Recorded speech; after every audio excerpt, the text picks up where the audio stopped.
కేంద్రంలో ప్రభుత్వం ఎవరిది? భారతీయ జనతా పార్టీ ప్రభుత్వం ఉంది కదా. మరి కేంద్రానికి సంబంధించినటువంటి సిబిఐ దర్యాప్తు సంస్థకు అప్పచెప్పినాం కదా. అప్పచెప్పినాం, ప్రభుత్వం జీవో ఇష్యూ చేయడం జరిగింది. తక్షణమే ఇన్వెస్టిగేషన్ స్టార్ట్ చేయమని చెప్పండి బండి సంజయ్ గారిని, కిషన్ రెడ్డి గారిని, రామచంద్రరావు భారతీయ జనతా పార్టీ అధ్యక్షుడిని.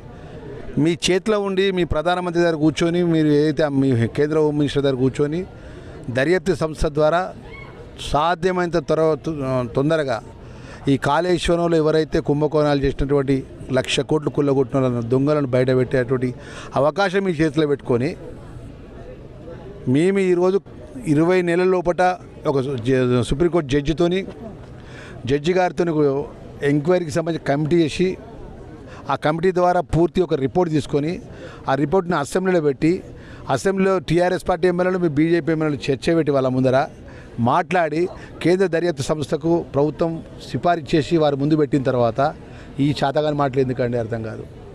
నిజంగా మీకు చాతనైతే మీకు టీఆర్ఎస్ పార్టీకి